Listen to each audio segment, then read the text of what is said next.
Hello friends, welcome to my channel The Easy Gate. I am Rahul Gupta. If you are new to my channel, please subscribe, share and like video. Don't forget to press the bell icon to get the latest update and provide your valuable comments. Hello everyone, welcome to the easy gate. तो हम analogue की series start कर चुके थे और analogue की series में हमने बीजेटी स्टार्ट कर लिया था और बीजेटी में हमने पहला लेक्चर पढ़ा था एक्टिव रीजन में उसकी ऑपरेशन कैसे होगी।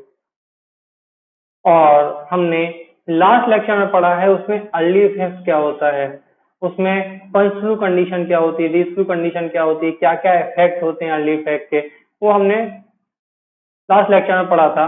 तो आई होप आप इन लेक्चर को एंजॉय कर रहे होगे और आपको बहुत कुछ नया सीखने को मिल रहा होगा। So if you really like this video, अगर आपको सच में लग रहा है कि आप इन वीडियो से सीख रहे हो तो please like share and subscribe and अपने दोस्तों को शेयर करें और उन्हें बताएं कि इससे बहुत फायदा मिलने वाला है। ये आपको फ्री में, मैं आपको पूरा एनालॉग पढ़ा के छोड़ूंगा, पूरा एनालॉग सिखा के छोड़ूंगा, आप एनालॉग के मास्टर हो जाओगे। तो please like share and subscribe to this channel. तो आज का जो टॉपिक है, आज हम स्टार्ट करने वाले हैं बीजेटी कॉन्फ़िगरेशन कि बीजेटी को जब हम एम्पलीफायर में यूज करेंगे उसके 3 टर्मिनल को हम किस तरीके से यूज करने वाले हैं। बेसिकली बीजेटी क्या है, एक 3 टर्मिनल डिवाइस है जिसमें base, emitter and collector 3 terminal होते हैं। तो हमें उन तीनों टर्मिनल को कैसे यूज करना है, किसको हमें इनपुट साइड में रखना है, किसको हमें आउटपुट साइड में रखना है, किसको हमें कॉमन रखना है, उसी को हम क्या बोलते हैं, कॉन्फ़िगरेशन। तो किसी भी चीज का कॉन्फ़िगरेशन का मतलब है कि उसके हमें टर्मिनल को कैसे यूज करना है। तो अगर मैं बीजेटी की बात करूं, जैसे मैंने यहाँ पे बनाया बीजेटी की बात करूं, तो बीजेटी में 3 टर्मिनल होते हैं, 1, 2 एंड 3। यहाँ पे मैंने दिया 1 terminal, second terminal and third terminal. Terminal बोलना है या फिर नोड बोलना है, कुछ भी वर्ड यूज हो सकता है, टर्मिनल या फिर नोड। तो हमें इनको कैसे यूज करना है, 1, 2 एंड 3 को हमें कैसे यूज करना है। तो अगर आप देखो तो ये बेसिकली बीजेटी एक 2 पोर्ट नेटवर्क फॉर्म कर रहा है जिसमें आपके 2 पोर्ट हैं, this is called input port and this is called output port. अब जो पहला नोड होगा उसको हम क्या बोलेंगे, इनपुट नोड। जो दूसरा नोड होगा उसको हम बोलेंगे आउटपुट नोड और जो तीसरा होगा वो होगा कॉमन नोड, जिसको हम बोलते हैं कॉमन नोड। अब कॉमन नोड का मतलब क्या है वो चीज सुनेंगे। कॉमन नोड का मतलब है वो ऐसा नोड जो इनपुट और आउटपुट में कॉमन हो। इसका मतलब कोई ऐसा टर्मिनल जो या तो ग्राउंड से कनेक्ट हो या फिर ग्राउंड के क्लोज हो। ये चीज आपको समझनी होगी कि कॉमन नोड का मतलब है वो तीसरा टर्मिनल जो ग्राउंड से कनेक्ट हो या फिर ग्राउंड के क्लोज हो और जो इनपुट और आउटपुट दोनों में पार्टिसिपेट कर रहा हो, उसको हम क्या बोलेंगे, उसको हम बोलेंगे कॉमन नोड। तो ये हो गए 3 terminal, input terminal, output terminal and common terminal. तो बीजेटी ने क्या बना दिया, एक 2 पोर्ट नेटवर्क बना दिया। अब अगर 2 पोर्ट नेटवर्क है तो इसमें 4 पैरामीटर होंगे, कौन कौन से, input voltage, input current, output voltage and output current. तो अगर मैं यहाँ पे शो कर दूं इन सबको तो ये हो जाएगा इनपुट वोल्टेज V1, ये हो जाएगी इनपुट करंट I1, ये हो जाएगा आउटपुट वोल्टेज V2 और ये हो जाएगी आउटपुट करंट I2। अगर आपको 2 पोर्ट का थोड़ा सा नॉलेज है तो 2 पोर्ट में 4 पैरामीटर होते हैं, V1, I1, V2, I2, जो कि कैसे होते हैं, इंटरडिपेंडेंट होते हैं, एक दूसरे पर डिपेंड करते हैं। तो हमें इन्हीं चारों पैरामीटर का यूज करके हमें इनकी कैरेक्टरिस्टिक्स फाइंड करनी होती हैं।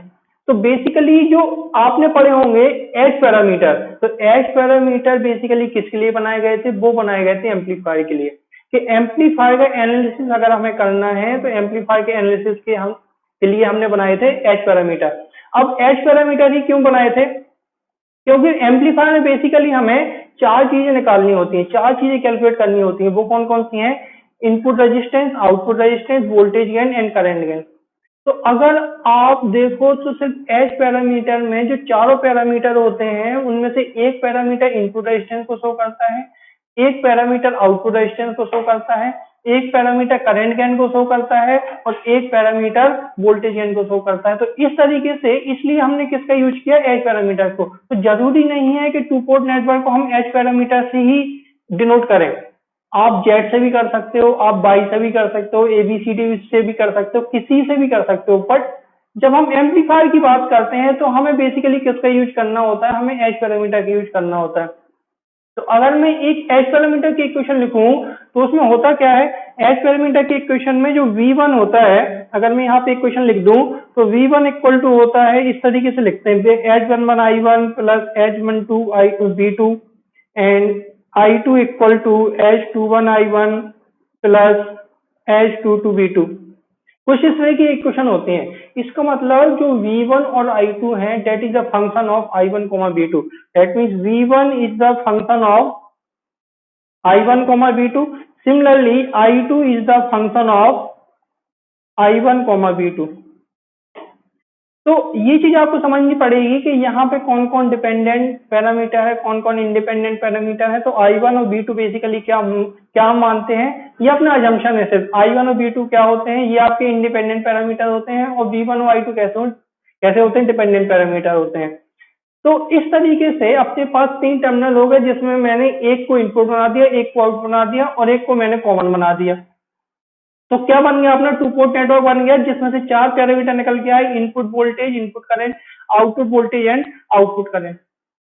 तो इन चारों पैरामीटर का यूज करके इंटरडिपेंडेंट होने की वजह से हमने क्या बनाया, हमने कुछ कैरेक्टरिस्टिक बनाई। तो किसी भी कॉन्फ़िगरेशन को अगर हमें डिफाइन करना है तो दो कैरेक्टरिस्टिक बहुत जरूरी होते हैं, एक होती है इनपुट कैरेक्टरिस्टिक और एक होती है आउटपुट कैरेक्टरिस्टिक। तो इनपुट किस किस के बीच होगी, इनपुट होगी input voltage and input current के बीच, दैट मीन्स V1 और I1 के बीच। क्या कांस्टेंट रखना हमें, जब V2 कांस्टेंट रखें। सिमिलरली आउटपुट कैरेक्टरिस्टिक किस किस के बीच होगी, वो होगी I2 और V2 के बीच। हमें किसको कांस्टेंट रखना है, I1 को कांस्टेंट रखना है। अब हमें देखना ये है कि किस कॉन्फ़िगरेशन में V1 क्या है, V2 क्या है। अगर मैं कॉमन बेस की बात करूं तो V1 क्या है, V2 क्या है, I1 क्या है, I2 क्या है। तो सबसे पहले तो हमें ये चीज पता होनी चाहिए कि हमें किस किस नोड को हम इनपुट बना सकते हैं और किस किस नोड को हम आउटपुट बना सकते हैं। तो मेरी दो बातें ध्यान में रखना, वो क्या है कि हम कभी कलेक्टर नोड को इनपुट नहीं बनाते हैं, कलेक्टर नोड को हम कभी भी इनपुट नहीं बनाते हैं। सेकेंड थिंग, बेस नोड को हम कभी भी आउटपुट नहीं बनाते हैं, कभी भी हम आउटपुट नहीं बनाएंगे। तो अगर मैं कॉन्फ़िगरेशन की बात करूं, जैसे अगर मैं बात कर रहा हूं कॉमन बेस कॉन्फ़िगरेशन, सीबी, यहाँ पे मैंने टेबल बनाई हुई है, सीबी मतलब कॉमन बेस कॉन्फ़िगरेशन। तो कॉमन बेस कॉन्फ़िगरेशन में कॉमन तो हो गया बेस, अब बचे अपने पास दो नोड, इमीटर और कलेक्टर। अब किसको मैं इनपुट बनाऊं, किसको मैं आउटपुट बनाऊं, तो कलेक्टर को तो मैं इनपुट बना नहीं सकता, ठीक है, तो मैंने इमीटर को इनपुट बनाया और कलेक्टर को आउटपुट बनाया, क्योंकि बीजेटी एक नॉन सिमेट्रिकल डिवाइस है, आप इमीटर और कलेक्टर को इंटरचेंज नहीं कर सकते हो। तो हमें इमीटर को इनपुट बनाना है और कलेक्टर को आउटपुट बनाना है। सेकेंड थिंग, कॉमन इमीटर की अगर मैं बात करूं तो इमीटर क्या हो गया, इसमें कॉमन हो गया। तो कौन कौन से नोड बचे, बेस और कलेक्टर। तो बेस को मैंने इनपुट बना दिया और कलेक्टर को मैंने आउटपुट बना दिया। अगर मैं कॉमन कलेक्टर की बात करूं तो कॉमन क्या हो गया, कलेक्टर हो गया। तो इनपुट क्या हो जाएगा, बेस इनपुट हो जाएगा, इमीटर आउटपुट हो जाएगा। तो इमीटर इनपुट भी हो सकता है और आउटपुट भी हो सकता है, बट बेस सिर्फ इनपुट रहेगा और कलेक्टर सिर्फ आउटपुट रहेगा। कलेक्टर को हम इनपुट नहीं बना सकते और बेस को हम आउटपुट नहीं बना सकते। तो ये टेबल आपको ध्यान रखनी है, क्योंकि इस टेबल से एक ही नंबर का क्वेश्चन पूछता है, स्पेशली एसएससी जेईई और आईएएस के जो 1 मार्क्स के क्वेश्चन होते हैं उनमें। मैं बार बार ये चीज क्यों बोलता हूँ कि एसएससी और आईएएस के 1 मार्क्स, क्योंकि अगर आपको एसएससी की तैयारी करनी है तो आईएएस के जो आपके प्रीवियस ईयर क्वेश्चन है 1 मार्क्स के ऑब्जेक्टिव क्वेश्चन, उनको सॉल्व कर लो। कई बार क्या होता है, आईएएस के वो क्वेश्चन डायरेक्टली 1-1 मार्क्स के क्वेश्चन डायरेक्टली एसएससी जेईई में पूछ लेता है। तो किसी भी सब्जेक्ट को हो, आप आईईएस के भी पेपर सॉल्व करो अगर आपको एसएससी जेईई की तैयारी करनी है। गेट का लेवल क्या होता है, गेट के लेवल में आपके थ्योरेटिकल क्वेश्चन के साथ साथ न्यूमेरिकल क्वेश्चन भी आते हैं। तो जो 1 मार्क्स के क्वेश्चन होते हैं उनमें ऐसे क्वेश्चन पूछे जा सकते हैं कि अगर कॉमन बेस कॉन्फ़िगरेशन है तो इनपुट क्या होगा, आउटपुट क्या होगा, कॉमन इमीटर है तो इनपुट क्या होगा, आउटपुट क्या होगा। तो आपको पता होना चाहिए कि इनपुट टर्मिनल क्या है और आउटपुट टर्मिनल क्या है। टर्मिनल यूज कर लो या फिर नोड यूज कर लो, कि इमीटर नोड और collector node, base node, collector node, इस तरीके से। तो ये तो हो गई अपनी कॉन्फ़िगरेशन की बात कि इसमें इनपुट क्या होगा, आउटपुट क्या होगा। अब अगर मैं बात करूं इसमें कौन कौन सी कैरेक्टरिस्टिक ड्रॉ होंगी, तो इसमें दो कैरेक्टरिस्टिक ड्रॉ होंगी। अभी मैंने बताई आपको, एक तो होगी इनपुट कैरेक्टरिस्टिक्स,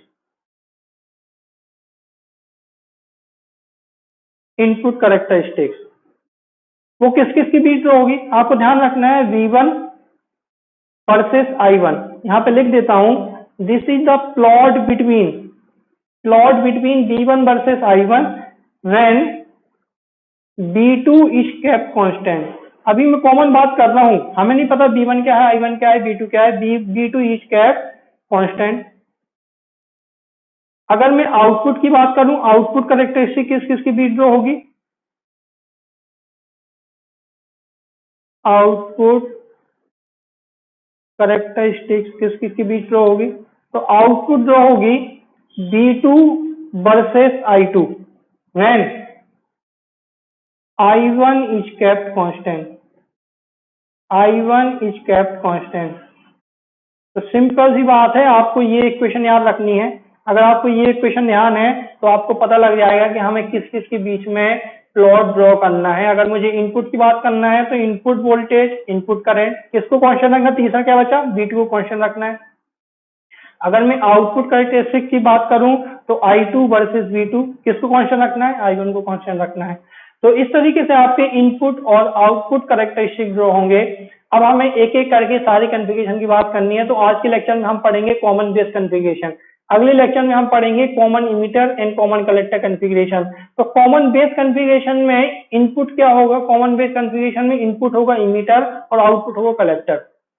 तो अगर आपने मेरा पहला लेक्चर देखा होगा, पहले लेक्चर में मैंने एक्टिव रीजन की बात की, एक्टिव मोड की बात की थी।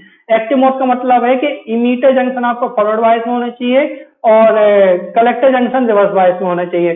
तो बेसिकली हमने वहां पे कॉमन बेस की बात की थी। वहां पे जो आपका टर्मिनल कॉमन था वो बेस था। तो उसी के ऑपरेशन हमें देखनी है, उसी के हमें प्लॉट ड्रॉ करने हैं। तो अगर आपने पहला लेक्चर नहीं देखा है तो आप सबसे पहले पहला लेक्चर देख लें कि उसमें कॉमन बेस में क्या क्या हो रहा था। तो अगर मैं पहला स्टार्ट करता हूं कॉमन बेस कॉन्फ़िगरेशन।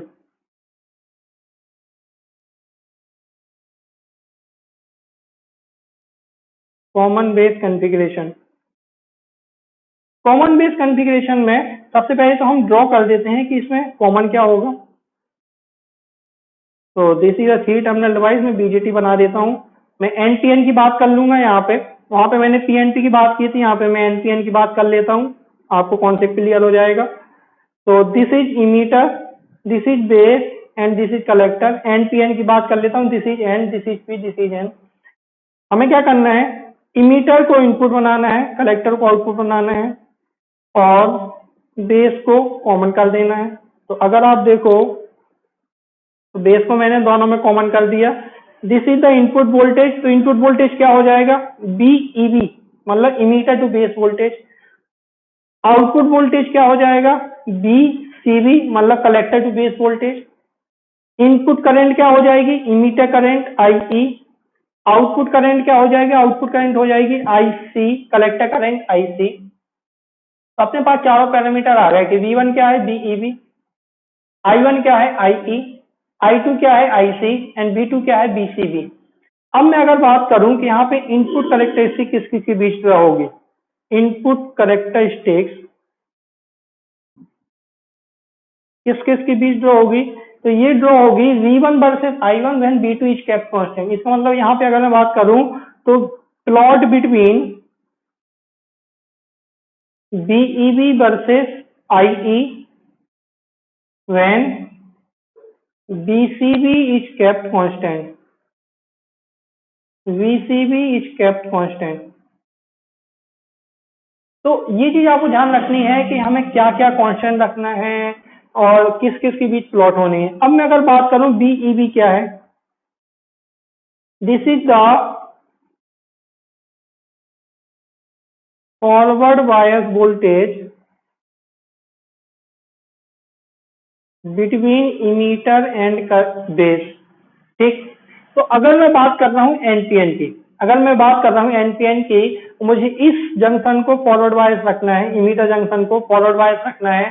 तो मुझे कैसा रखना पड़ेगा, बीईबी की वैल्यू कैसे हो जाएगी, निगेटिव। क्योंकि अगर मुझे फॉरवर्ड बायस करना है तो इमीटर टर्मिनल का जो पोटेंशियल है वो बेस टर्मिनल से कम होना चाहिए। तो बीईबी की वैल्यू क्या हो जाएगी, निगेटिव हो जाएगी।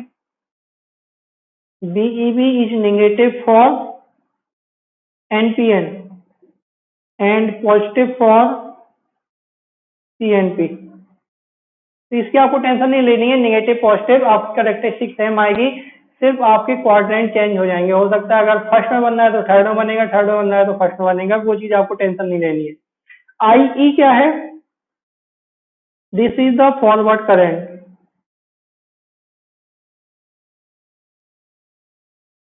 Forward current eight emitter junction, ठीक है, क्योंकि इनपुट नोड क्या है अपना, इनपुट जंक्शन क्या है, इमीटर जंक्शन। तो अगर मैं बोलूं कि फॉरवर्ड करंट और फॉरवर्ड वोल्टेज के बीच की कैरेक्टरिस्टिक कैसे होगी, तो वो सिमिलरली वैसी ही होगी जैसे एक डायोड की कैरेक्टरिस्टिक होती है। डायोड की फॉरवर्ड कैरेक्टरिस्टिक्स होती है कि अगर कट इन वोल्टेज से कम है वोल्टेज, अगर मैं प्रैक्टिकल की बात करता हूँ, सिलिकॉन की बात कर रहा हूँ, तो अगर 0.7 से कम है अगर वो फॉरवर्ड वोल्टेज, तो करंट क्या होगी, अप्रोक्सीमेटली 0। और अगर 0.7 से ज्यादा हुआ तो करंट क्या होगी, एब्रप्टली आपकी चेंज होती है, एब्रप्टली आपकी इंक्रीज होती है। इसका मतलब वहां पे फिर वोल्टेज आप चाहे जितना बढ़ा दो, वोल्टेज पे डिपेंड नहीं करेगी, करंट क्या होगी आपकी, एब्रप्टली चेंज हो जाएगी। उसके अक्रॉस वोल्टेज कितना हो जाएगा, 0.7 वोल्ट हो जाएगा। तो वही चीज हमें ड्रॉ करनी है। तो मैं यहाँ पे आपको इनपुट कैरेक्टरिस्टिक ड्रॉ करके बताता हूँ कैसे ड्रॉ होगी। तो ये है आपकी input characteristic, that means plot between VBE versus IE. तो आप ये चीज मत सोचना कि इसमें मैंने फर्स्ट क्वाड्रेंट बनाया है, आप थर्ड में ही बना सकते हो, वो आपकी कैरेक्टरिस्टिक सेम आएगी। हमें सिर्फ यहाँ पे कुछ ऑब्जर्वेशन करने हैं कि ये प्लॉट मैंने डिफरेंट डिफरेंट बीसीबी के लिए बनाया, क्योंकि बीसीबी कॉन्स्टेंट है। एक बार मैंने बीसीबी कुछ और रखा, बीसीबी की वैल्यू 2 वोल्ट रखी, 3 वोल्ट रखी, 4 वोल्ट रखी, तो मैंने डिफरेंट डिफरेंट कैरेक्टरिस्टिक ड्रॉ की। मैंने अलग अलग पेन से बनाए हैं, जो मैंने ये ब्लू पेन से बनाया, ये ऐसा है, ये आपका इस पेन से है, ये ग्रीन पेन से है। तो आपको ध्यान रखना है मैंने अलग अलग पेन से ड्रॉ कर दिए हैं।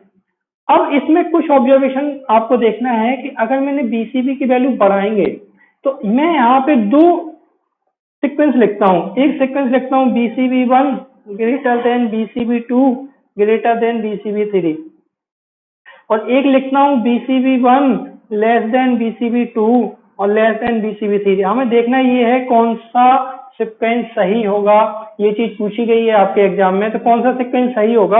यहाँ पे हम देख लेते हैं कि BC बढ़ाने पे होगा क्या, IE पर क्या इफेक्ट होगा। तो थोड़ा सा रिकॉल करो लास्ट लेक्चर को, जिसने लास्ट लेक्चर नहीं देखा सबसे पहले वो देख लिया अर्ली इफेक्ट। उसको रिकॉल करो, अर्ली इफेक्ट में हो क्या रहा था जब हम BCB बढ़ा रहे थे, तो इफेक्टिव बेस विड्थ कम हो रही थी। इफेक्टिव बेस विड्थ की वैल्यू कम हो रही थी। अगर इफेक्टिव बेस विड्थ की वैल्यू कम हो रही थी तो अपना सेकंड कंसेक्वेंस क्या था कि इमीटर करंट की वैल्यू बढ़ रही थी, IE की वैल्यू बढ़ रही थी। अगर आपको ध्यान नहीं है तो पहले मेरा दूसरा लेक्चर देखो बीजेटी का अर्ली इफेक्ट वाला, वहां से आपको समझ में आ जाएगा कि अगर बीसीबी बढ़ाओगे तो इमीटर करंट की वैल्यू बढ़ेगी। अब आप ऑब्जर्व करो जरा यहाँ पे कि अगर बीसीबी ज्यादा है तो IE भी ज्यादा होगा, और अगर बीसीबी कम होगा तो IE भी कम होगा। इसका मतलब ये दोनों डायरेक्टली प्रोपोर्शनल हो गए कि अगर बीसीबी बढ़ेगी तो IE बढ़ेगी, बीसीबी कम होगी तो IE भी कम होगी। हम देख लेते हैं कि अगर हमने बीईबी को हमने कांस्टेंट रख दिया, इसका मतलब जो इमीटर जंक्शन का वोल्टेज है उसको हमने कांस्टेंट रख दिया, तो जो IE की वैल्यू है बेसिकली दोनों वोल्टेज पर डिपेंड कर रही है। एक तो बीईबी पर डिपेंड कर रही है जो डोमिनेट है, एक दूसरा बीसीबी पर भी डिपेंड कर रही है। तो अगर मैं बोलूं एक कांस्टेंट बीईबी की बात करूं, जो मैंने ये वाली लाइन ड्रॉ की है, ये शो कर रही है एक कांस्टेंट बीईबी। एक कांस्टेंट बीईबी की बात करूं तो अगर आप देखो इस कांस्टेंट बीईबी के लिए, इस प्लॉट के लिए करंट है यहाँ पे IE1, इस प्लॉट के लिए यहाँ करंट है IE2, और इस प्लॉट के लिए करंट है यहाँ पे IE3। जहां पे BCB1 है उसको मैंने बोल दिया IE1, जहां पे BCB2 है वहां पे बोल दिया IE2, जहां पे BCB3 है वहां पे बोल दिया मैंने IE3।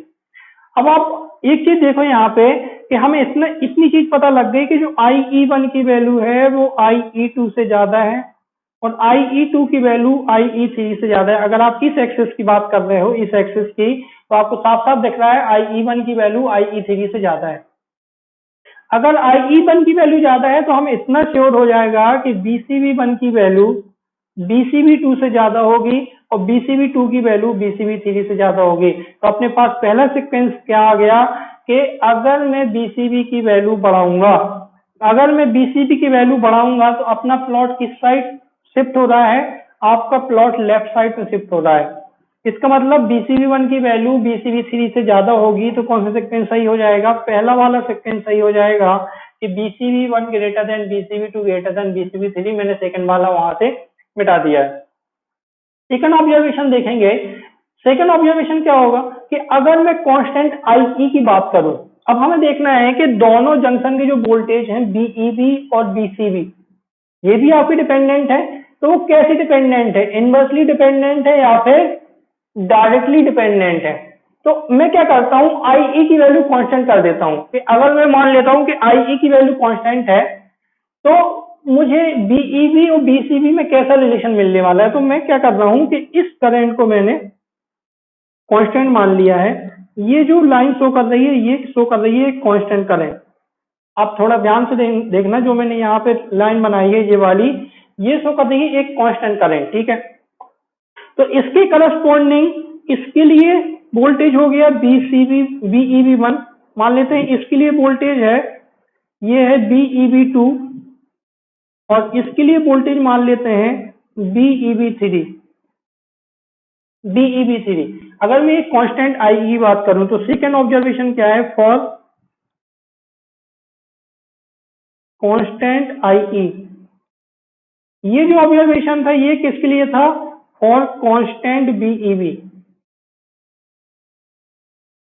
Constant BEB। अब मैं क्या मान रहा हूं? Constant IE। अगर मैं कांस्टेंट IE की बात करूं तो हमें इतना श्योर पता लग रहा है कि BEB1 is less than BEB2 is less than BEB3। आप प्लॉट देखकर पहचान सकते हो कि इनमें से किसकी वैल्यू ज्यादा है। तो श्योर पता लग रही है कि BEB3 की वैल्यू BEB1 से ज्यादा है। और अपने पास सीक्वेंस क्या आया? अपने पास सीक्वेंस कुछ ऐसा आया, BCB1 greater than BCB2 greater than BCB3। इन दोनों इक्वेशन को जरा ऑब्जर्व करो। इन दोनों इक्वेशन से हमें क्या पता लग रहा है कि अगर BEB की वैल्यू हम बढ़ाते जा रहे हैं तो BCB की वैल्यू हमें कम करनी पड़ेगी। या फिर दूसरा ऑब्जर्वेशन, दूसरा कि अगर BEB की वैल्यू अगर हम कम करेंगे तो BCB की वैल्यू हमें बढ़ानी पड़ेगी। तो ये कैसी डिपेंडेंस हो जाएगी? ये तो इनवर्स डिपेंडेंस हो जाएगी। इसका मतलब जो BEB है और BCB है एक दूसरे से कैसे हो जाएंगे? Inversely dependence. इसका मतलब अगर हमें एक कांस्टेंट इमीटर करंट चाहिए तो अगर BEB की वैल्यू ज्यादा है तो BCB की वैल्यू हमें कम रखनी पड़ेगी, और अगर BEB की वैल्यू कम है तो BCB की वैल्यू हमें ज्यादा रखनी पड़ेगी। तो ये कॉन्सेप्ट आपको क्लियर होना चाहिए कि किसकी वैल्यू किस पर डिपेंड कर रही है, कौन सी वैल्यू कम है, कौन सी वैल्यू ज्यादा है। क्योंकि ये छोटे छोटे जो क्वेश्चन है ना, ये थ्योरी में बहुत ज्यादा पूछे जाते हैं और यहाँ पे कंफ्यूजन हो जाता है कि कौन सी वैल्यू हम बढ़ाएं, कौन सी वैल्यू हम कम करें, किसकी वैल्यू किस पर डिपेंड कर रही है। तो ये छोटे छोटे क्वेश्चन यहाँ से बहुत ज्यादा फॉर्म होते हैं। स्पेशली जो आपके थ्योरेटिकल एग्जाम होते हैं, किसी भी स्टेट जेई के एग्जाम होंगे, PSU के एग्जाम होंगे, तो ये छोटे छोटे क्वेश्चन बहुत ज्यादा पूछता है जहां पे आपको सबसे ज्यादा कंफ्यूजन होता है। तो ये चीज आपको क्लियर होनी चाहिए। तो ये कंप्लीट हुआ आपका input characteristics of common base configuration. अब हमें पढ़ना है आउटपुट कैरेक्टरिस्टिक्स। आउटपुट कैरेक्टरिस्टिक्स, तो सबसे पहले तो हम जान लेते हैं कि किस किस के बीच ड्रॉ होगी। आउटपुट कैरेक्टरिस्टिक ड्रॉ होगी V2 वर्सेस I2 व्हेन किसको कांस्टेंट रखना होता है? I1 is kept constant. तो यहाँ पे हम किस किस की बीच ड्रॉ करेंगे? B2 क्या है? BCB वर्सेस I2 क्या है? IC व्हेन I1 क्या है? IE is kept constant. Is kept constant. अब आप थोड़ा सा ध्यान करो, मेरा जो BJT का पहला लेक्चर था जहां पे मैंने एक्टिव मोड में बताई थी ऑपरेशन, वहां पे जो IC की वैल्यू थी, IC की वैल्यू दो तरीके से आ रही थी। उसमें दो आपके कंपोनेंट थे। एक तो वो कंपोनेंट था जो कैरियर इमीटर से कलेक्टर में पहुंच रहे थे, और दूसरा कंपोनेंट किसकी वजह से था? दूसरा कंपोनेंट था आपके खुद कलेक्टर जंक्शन के वोल्टेज की वजह से। अगर वो रिवर्स बायस में है तो वो कंपोनेंट एक रिवर्स करंट होगी, और अगर वो फॉरवर्ड बायस में है तो वो एक फॉरवर्ड करंट होगी। अगर आपको ध्यान नहीं है तो आप सबसे पहले वो वाला लेक्चर देखें कि IC में अगर मैं बात करूं तो IC में दो वैल्यू आई थी। एक तो आई थी IPC और एक वैल्यू आई थी ICO। अगर आपको ध्यान हो उसमें दो वैल्यू आई थी, IPC और ICO। ये बेसिकली नेगेटिव आई थी, कोई मतलब नहीं है नेगेटिव पॉजिटिव का, वो तो सिर्फ डायरेक्शन का है। तो इसमें दो कंपोनेंट है, आईपीसी और आईसीयू। आईपीसी क्या है? अगर मैं आईपीसी के बारे में लिखूं तो आईपीसी वो करंट है, current due to carrier reaches from emitter to collector. और आईसीयू क्या है? अगर मैं आईसीयू के बारे में थोड़ा सा लिखूं तो ये है current due to voltage of collector junction, मतलब बीसीबी की वजह से। अगर बीसीबी हमने वहां पे रिवर्स बायस में लिया था, रिवर्स बायस में लेने का मतलब है इसलिए वहां पे एक रिवर्स करंट थी आईसीयू। अगर ये फॉरवर्ड बायस होता तो वहां पे एक फॉरवर्ड करंट होती। तो अगर मैं बोलूं कि आईसी में दो कंपोनेंट हैं तो यहाँ पे मैं आईसी में दो कंपोनेंट लिख देता हूँ, एक आई एक्स है और एक आई वाई है। तो आई एक्स तो वो करंट है जो इमीटर से लेके कलेक्टर तक जो कैरियर पहुंच रहे हैं। आई वाई क्या है? बिकॉज ऑफ बीसीबी, ये है बिकॉज ऑफ बीसीबी। अब मैं क्या मान रहा हूं कि सबसे पहले आई की वैल्यू जीरो है, आई की वैल्यू जीरो है। जो इमीटर से लेके कलेक्टर पर पहुंचता है ये तो बेसिकली आई पर डिपेंड करेगा ना, ये प्रोपोर्शनल हो जाएगा आई के। अब मैं क्या मान रहा हूं कि जो अपना इमीटर जंक्शन है आई की वैल्यू जीरो है, उसको मैंने ओपन कर दिया, कोई भी बाइसिंग नहीं की। अगर कोई भी बाइसिंग नहीं की तो क्या कोई भी कैरियर इमीटर से कलेक्टर में पहुंचेगा? नहीं पहुंचेगा, कोई भी कैरियर इमीटर से लेके कलेक्टर में नहीं पहुंचेगा। तो आई एक्स की वैल्यू क्या हो जाएगी? जीरो हो जाएगी। तो मैं पहला केस लेता हूं, फर्स्ट केस लेता हूं कि when I equal to zero. अगर आई इक्वल टू जीरो है देन जो आई एक्स कंपोनेंट होगा वो तो जीरो हो जाएगा। अब आई एक्स कंपोनेंट जीरो होगी तो मतलब आईसी की वैल्यू सिर्फ आई वाई होगी, जो कि डिपेंड कर रही है बीसीबी पर। अगर बीसीबी रिवर्स बायस में है तब तो रिवर्स करंट होगी, और अगर बीसीबी फॉरवर्ड बायस में है तो वही फॉरवर्ड करंट होगी। अब हमें देखना ये है कि बीसीबी पॉजिटिव होगा तो क्या होगा, नेगेटिव होगा क्या होगा। हम बात कर रहे हैं एनपीएन ट्रांजिस्टर की, इसका मतलब जो इसमें कलेक्टर है वो एन टाइप का है और जो बेस है वो आपके पी टाइप का है। अब मुझे अगर कलेक्टर जंक्शन को फॉरवर्ड बायस में रखना है तो बीसीबी की वैल्यू कैसी होनी चाहिए? बीसीबी की वैल्यू निगेटिव होनी चाहिए फॉर एनपीएन, तभी तो आपका कलेक्टर जंक्शन रिवर्स सॉरी कैसा हो जाएगा। अगर निगेटिव है तो वो फॉरवर्ड बायस में होगा। मैं यहाँ पे लिख देता हूं, अगर निगेटिव है तो that is collector junction is in forward bias, और अगर पॉजिटिव है that is collector junction is in reverse bias. आप ये अच्छी तरीके से देख सकते हो कि अगर मैं एनपीएन की बात कर रहा हूँ, ये मैं किसकी बात कर रहा हूँ, ये एनपीएन ट्रांजिस्टर की बात कर रहा हूँ। अगर पीएनपी की बात करूंगा तो आपके साइन उल्टे हो जाएंगे, सिंपल, और कुछ नहीं होगा, सिर्फ आपके साइन उल्टे हो जाएंगे और कुछ नहीं होगा। तो निगेटिव के लिए फॉरवर्ड बायस है, पॉजिटिव के लिए रिवर्स बायस है। तो अब मैं यहाँ पे आउटपुट करेक्टरिस्टिक्स ड्रॉ करूंगा, तो ड्रॉ करते हैं जरा। इसमें थोड़ा सा टाइम लगेगा आउटपुट कैरेक्टरिस्टिक्स ड्रॉ करने में, तो थोड़ा सा पेशेंस रखिए।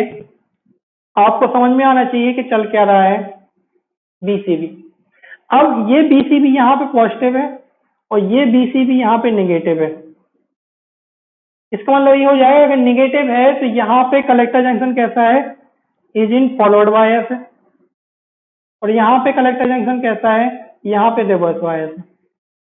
तो जब आई इक्वल टू जीरो है इसका मतलब कि जो आईसी होगी वो सिर्फ और सिर्फ बीसीबी की वजह से होगी। अगर बीसीबी पॉजिटिव है, निगेटिव है, इसका मतलब इस रीजन में है तो फॉरवर्ड करंट फ्लो होगी, अगर इस रीजन में है तो रिवर्स करंट फ्लो होगी। तो आपकी करेक्टरिस्टिक कैसी हो जाएगी, फॉरवर्ड करंट कैसी होती है किसी भी पीएन जंक्शन की, कुछ ऐसे ड्रॉ होगी, कुछ ऐसे ड्रॉ होगी। और रिवर्स करंट कैसे फ्लो होती है, एक माइन्यूट करंट है आईसीयू के बराबर, तो बहुत ही माइन्यूट करंट फ्लो होगी, क्योंकि ये जो आईसी है वो मिली एम्पियर में है और आईसीयू की वैल्यू आपको पता है कि वो होती है माइक्रो एम्पियर और नैनो एम्पियर की रेंज में। माइक्रो एम्पियर होती है जर्मेनियम में और नैनो एम्पियर होती है सिलिकॉन में। तो अगर मैं इस करंट की बात करूं, इतने से अमाउंट की बात करूं, तो ये अमाउंट तो मिली एम्पियर की रेंज से बहुत ज्यादा कम हो जाएगा। अगर मैं माइक्रो एम्पियर की बात करूं तो 1000 टाइम्स कम हो जाएगा, क्योंकि जो आईसी है जो मैंने एक्सेस बनाई है वर्टिकल एक्सेस, ये आपकी मिली एम्पियर की रेंज में है। और जो करंट आ रही है वो आपकी माइक्रो एम्पियर में, मतलब बहुत कम है, या फिर हम इसको नेग्लेक्ट भी कर सकते हैं। तो बहुत सारी बुक में आपको जो ये लाइन मिलेगी वो जस्ट आपकी हॉरिजॉन्टल मिलेगी, मतलब जीरो एक्सिस को कट कर रही होगी सिंपल। बट मैंने यहाँ पे जीरो एक्सिस को कट नहीं किया, थोड़ा सा गैप रखा है जो शो कर रहा है आईसीओ को। ये बेसिकली ये क्या शो कर रहा है, ये आईसीओ को शो कर रहा है। और आईसीओ क्या होती है, ये होती है micro ampere in germanium and nano ampere for silicon. ये चीज आपको ध्यान रखनी है। अब सेकंड केस क्या होगा, अगर मैं अगले केस की तरफ बढ़ूं तो अगले केस में क्या होगा,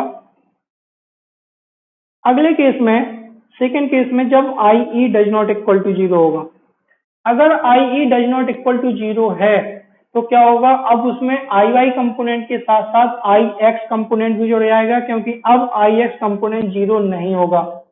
अगर जुड़ेगा, अगर जो भी कलेक्टर करंट है उसमें कुछ ना कुछ ऐड होगा, तो अपना जो प्लॉट है वो किस डायरेक्शन में चला जाएगा, ऊपर की तरफ शिफ्ट कर जाएगा। थोड़ा सा अगर ऐड हुआ तो ऊपर की तरफ शिफ्ट कर गया, और ऐड हुआ तो और शिफ्ट कर गया। तो अगर मैं इसको अलग अलग पेन से ड्रॉ करूं तो ये कुछ ऐसे ड्रॉ होगी,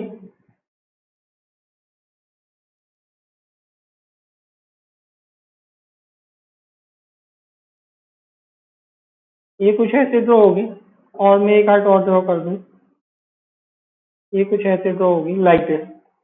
अगर मैं बात करूं, ये जो मैंने ब्लैक पेन से बनाया है सबसे पहले, ये आई इक्वल टू जीरो के लिए है। जो मैंने ये बनाई है ये आई ई वन, ये आई ई टू, और ये जो है वो आई ई थ्री के लिए। मैं करंट बढ़ाता जा रहा हूँ, आई ई थ्री क्या है, आई ई वन से ज्यादा है, मैं करंट बढ़ाता जा रहा हूँ, तो आपका प्लॉट क्या होगा, ऊपर की तरफ शिफ्ट करता जाएगा।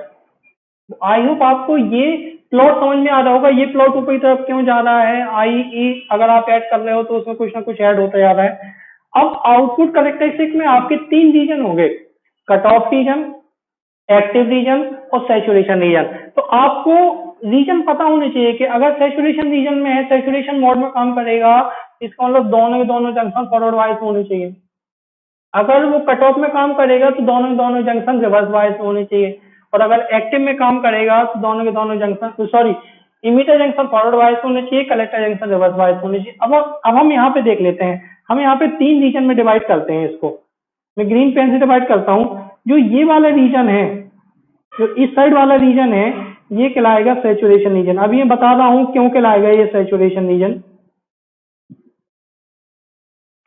ये जो आपकी रीजन है, जो मैंने सिर्फ ब्लैक पेन से बनाए थे, मैं यहाँ पे ग्रीन पेन से शेडेड कर देता हूँ। ये शेडेड एरिया कहलाएगा cut off region, cut off region. और यहाँ पे मैं ये वाला रीजन बता रहा हूँ कि ये रीजन टू ये रीजन, जो ये रीजन है ये कहलाएगा एक्टिव रीजन। मैं तीनों रीजन की बात करता हूँ, इसमें एक्टिव कैसे है, कट ऑफ कैसे है और सैचुरेशन कैसे है। तो सबसे पहले मैं बात करता हूँ पहला एक्टिव रीजन की। एक्टिव रीजन में अगर आप ऑब्जर्व करो तो यहाँ पे I E does not equal to zero है। अगर I E does not equal to zero मतलब इमीटर जंक्शन जो है वो फॉरवर्ड बायस में है। एंड बीसीबी की वैल्यू क्या है, बीसीबी की वैल्यू ग्रेटर देन जीरो है। अगर ग्रेटर देन जीरो मतलब जेसी कैसा है, इज इन रिवर्स बायस है। अगर एक फॉरवर्ड एक रिवर्स है तो ये कौन सा हो जाएगा, दिस इज एक्टिव। सेकंड की अगर मैं बात करूं कट ऑफ की, कट ऑफ रीजन की बात करूं तो कट ऑफ रीजन में क्या होगा, कट ऑफ रीजन में आई ई इक्वल टू जीरो है। आप प्लॉट को बना लो पहले और फिर आप अपने कॉपी में देखते जाओ मैं क्या लिख रहा हूं यहाँ पे। आई इक्वल टू जीरो मतलब emitter junction is in reverse bias. देखो अगर करंट जीरो है इसका मतलब ऑफ है। ऑफ का मतलब या तो आप बाइसिंग करो ही मत तो ऑफ हो जाएगा, या फिर रिवर्स बायस में भी करंट जीरो होती है। तो अगर करंट जीरो है तो हम तो क्या मान के चलेंगे कि वो ऑफ कंडीशन में है। ऑफ कंडीशन मतलब रिवर्स बायस में है। और बीसीबी ग्रेटर देन जीरो है, इसका मतलब कलेक्टर जंक्शन भी रिवर्स बायस में है। अगर दोनों रिवर्स बायस में तो ये कैसा हो जाएगा, ये हो जाएगा cut off region. And third region क्या होगा, थर्ड रीजन हो जाएगा सैचुरेशन रीजन। सैचुरेशन रीजन, इस रीजन में अगर आप ऑब्जर्व करो कि IE की value does not equal to 0 है। देखो ये वाला जो रीजन है, ये जो आपकी तीन करेक्टरिस्टिक बनी हुई है, ये वाली जो रीजन है ये क्या है आपकी सैचुरेशन रीजन, मतलब IE does not equal to 0 है। अगर IE does not equal to 0 है तो emitter junction is in forward वायर, और अगर BCB लेस देन 0 है इसका मतलब collector junction is in forward वायर। अगर ये दोनों फॉरवर्ड वायर्स है तो ये किस में काम करेगा, ये कट ऑफ रीजन में काम करेगा, ये कट ऑफ रीजन में काम करेगा। अब आप ध्यान दो, जब हमने एक्टिव रीजन पढ़ा था तो एक्टिव रीजन में जब हमने फर्स्ट लेक्चर में पढ़ा था तो IC की वैल्यू क्या आई थी, माइनस एल्फा इंटू IE और प्लस का ICO। बट ICO क्या है, बहुत कम है। IE की वैल्यू मिली एम्पियर में, ICO की वैल्यू क्या है, माइक्रो एम्पियर नैनो एम्पियर में है, तो इसको मैं नेग्लेक्ट कर सकता हूँ। तो IC की अप्रोक्सीमेटली वैल्यू क्या होगी, minus alpha into IE। Minus तो मैं सिर्फ इसलिए लिख रहा हूँ क्योंकि डायरेक्शन की वजह से, क्योंकि मैंने जो पहला लेक्चर पढ़ाया था उसमें मैंने बताया था कि सारी करंट अंदर की तरफ मान लो, इसलिए माइनस आ रहा है। अब अगर आप क्या करूँ, IC क्या है, IC is the output current. ये मैं एक्टिव रीजन की बात कर रहा हूँ, इनएक्टिव रीजन,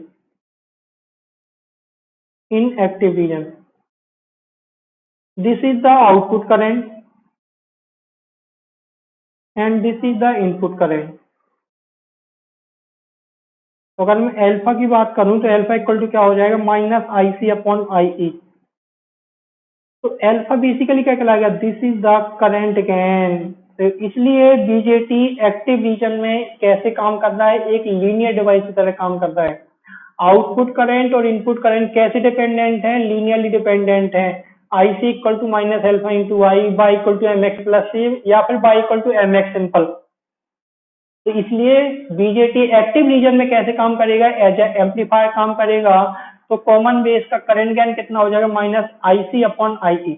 बट IC और IE क्या है, दीज आर DC करंट। अगर मैं बात करूं ये दोनों वैल्यू कैसी है, ये भी DC है और ये भी DC है, तो ये वाली वैल्यू क्या निकल के आएगी, अल्फा DC। तो एक ये तो हमने निकाल लिया डीसी के फॉर्म में। अगर मैं एसी की बात करूंगा, एसी मतलब जब मैं एसी अप्लाई करूंगा तो हम इसको इसी टर्म में डिफाइन करेंगे, but change in collector current divide by change in emitter current, ये हो जाएगी एसी। तो बेसिकली जो अल्फा डीसी और अल्फा एसी की वैल्यू होती है वो आइडेंटिकल होती है, लगभग लगभग बराबर होती है। मैं ये नहीं कह रहा हूँ एग्जैक्टली बराबर होती है, लगभग लगभग बराबर होती है। आप इन दोनों को बराबर कंसीडर कर सकते हो। तो आपको बेसिकली क्वेश्चन में अभी तक जो क्वेश्चन आए हुए हैं, गेट में भी आए हुए हैं, आपको सिर्फ एक अल्फा की वैल्यू दी जाती है कि अल्फा की वैल्यू है 0.99, क्योंकि अल्फा की वैल्यू 1 से कम होती है या फिर मैक्सिमम वैल्यू 1 होती है। तो आपको अल्फा की वैल्यू दी जाएगी सिर्फ। तो अल्फा का मतलब है हम दोनों कंसीडर कर सकते हैं, वहां पे अल्फा डीसी भी कंसीडर कर सकते हैं और अल्फा एसी भी कंसीडर कर सकते हैं। तो बेसिकली अल्फा डीसी और अल्फा एसी अलग अलग होते हैं। बट अगर मैं बात करूं कि वहां पे जो आपकी रिवर्स करंट है वो निग्लिजिबल है, अगर आईसीयू की वैल्यू निग्लिजिबल माने तो अल्फा डीसी और अल्फा एसी की वैल्यू क्या हो जाएगी, लगभग लगभग बराबर हो जाएगी, दोनों बराबर करंट हो जाएंगे। इसलिए आपको क्वेश्चन में सिर्फ अल्फा की वैल्यू दी जाती है, तो हम अल्फा डीसी माने, मतलब डीसी एनालिसिस में भी और एसी एनालिसिस में भी सेम अल्फा की वैल्यू यूज कर सकते हैं। ये चीज आपको ध्यान रखनी है, ये बहुत ज्यादा इंपॉर्टेंट हो जाता है, क्योंकि हमें दो एनालिसिस पढ़ने होते हैं, एक तो डीसी एनालिसिस और एक एसी एनालिसिस। तो आपको सिर्फ अल्फा की वैल्यू दे दी उसने क्वेश्चन में, तो आप उसको डीसी एनालिसिस में भी यूज कर सकते हो और उसको आप एसी एनालिसिस में भी यूज कर सकते हो, मतलब मिड फ्रिक्वेंसी रेंज में भी यूज कर सकते हो। ये चीज आपको क्लियर होनी चाहिए, दोनों वैल्यू अलग सेम होंगी। हाँ, अगर उसको अलग अलग देनी होगी तो वो अल्फा डीसी की वैल्यू अलग देगा और अल्फा एसी की वैल्यू अलग देगा। फिर आप डीसी एनालिसिस के लिए अल्फा डीसी की वैल्यू यूज करोगे और एसी एनालिसिस के लिए अल्फा एसी की वैल्यू यूज करोगे। तो ये चीज आपको क्लियर होनी चाहिए। तो this is the alpha AC क्या कहलाएगा, this is the small signal voltage gain of common base, small signal voltage gain of common base configuration.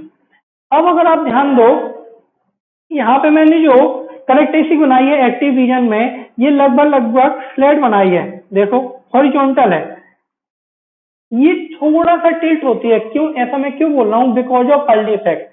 क्योंकि अगर आप बीसीबी की वैल्यू बढ़ाओगे तो हमें इतना पता है आईई की वैल्यू बढ़ती है, और अगर आई की वैल्यू बढ़ेगी तो बिकॉज ऑफ दिस रिलेशन के I C equal to alpha into I, alpha की वैल्यू भी क्या होती है, थोड़ी सी इंक्रीज होती है, थोड़ी सी इंक्रीज होती है बिकॉज ऑफ अर्ली इफेक्ट। और अपने पास रिलेशन है I C equal to minus alpha into I, तो अगर एल्फा की वैल्यू इंक्रीज हो रही है बिकॉज ऑफ अर्ली इफेक्ट तो आईसी की वैल्यू भी आपकी इंक्रीज होगी। बट मैंने वहां पे क्या बताया था कि एल्फा की वैल्यू में बहुत ज्यादा माइन्यूट चेंज आता है, 0.99 से 0.99, मतलब एल्फा बहुत कम चेंज होता है। अगर एल्फा बहुत कम चेंज होता है तो आईसी की वैल्यू भी बहुत कम चेंज होगी। तो अगर मैं इस लाइन को अगर थोड़ा सा ड्रॉ भी करना चाहूँ तो हल्का सा टिल्ट आएगा, कुछ ऐसा टिल्ट आएगा, हल्का सा, बिल्कुल हल्का सा टिल्ट आएगा। आप ज्यादा टिल्ट नहीं बना सकते हो क्योंकि एल्फा की वैल्यू बहुत ही माइन्यूट चेंज होती है। और अगर आप इन तीनों करेक्टरिस्टिक्स को पीछे की साइड ड्रॉ करो, पीछे की साइड एक्सटेंड करो तो ये बहुत दूर जाके मिलेंगी। और आउटपुट करेक्टरिस्टिक का जो स्लोप का रेसिप्रोकल होता है, स्लोप क्या होगा बेसिकली यहाँ पे, करंट अपॉन वोल्टेज। तो अगर मुझे आउटपुट रेजिस्टेंस निकालना है तो क्या हो जाएगा, 1 अपॉन स्लोप। तो अगर आप इस लाइन का स्लोप देखो, इस लाइन का स्लोप क्या है, अप्रोक्सीमेटली 0 है या फिर बहुत ही कम है, बहुत ही कम है। तो अगर मैं बोलूं कि इसका आउटपुट रेजिस्टेंस क्या होगा, तो आउटपुट रेजिस्टेंस तो बेसिकली भैया किसी भी कॉन्फ़िगरेशन का आउटपुट रेजिस्टेंस की अगर मैं बात करूं तो आउटपुट रेजिस्टेंस कुछ नहीं होता है equal to the reciprocal of the slope of output characteristic. अगर स्लोप की वैल्यू 0 है तो आउटपुट रेजिस्टेंस क्या हो जाएगा, इसका बहुत ज्यादा हो जाएगा। तो इन तीनों कॉन्फ़िगरेशन में common base, common emitter, common collector में सबसे ज्यादा आउटपुट रेजिस्टेंस होता है कॉमन बेस का, क्योंकि इसका जो स्लोप होता है वो क्या होता है, अप्रोक्सीमेटली 0 होता है। कॉमन इमीटर में अर्ली इफेक्ट हमें कंसीडर करना पड़ेगा और उससे क्वेश्चन आते हैं अर्ली इफेक्ट से। बट कॉमन बेस में हम अर्ली इफेक्ट कंसीडर करें और ना करें ज्यादा इफेक्ट नहीं आएगा क्योंकि अल्फा की वैल्यू बहुत कम चेंज होती है। तो आउटपुट रेजिस्टेंस क्या हो जाएगा, बहुत ज्यादा हो जाएगा। तो ये हुए आपके इनपुट करेक्टरिस्टिक्स और आउटपुट करेक्टरिस्टिक। तो आई होप आपको ये दोनों करेक्टरिस्टिक क्लियर होनी चाहिए, कॉन्सेप्ट क्लियर होना चाहिए कि अल्फा एसी क्या है, अल्फा डीसी क्या है, कैसे प्लॉट हो रही है, कौन सी वैल्यू किसके साथ वेरी कर रही है, कब एक्टिव रीजन है, कब सैचुरेशन रीजन है। आई होप ये कॉन्सेप्ट आपको क्लियर होना चाहिए। तो if you really like my video please like, share and subscribe to the channel and अपने दोस्तों के साथ जरूर शेयर करें और उन्हें बताएं कि इसमें आपको बहुत फायदा मिलने वाला है और उनसे भी बोलें कि चैनल को सब्सक्राइब करें। तो नेक्स्ट लेक्चर में हम पढ़ते हैं common emitter configuration. Thank you.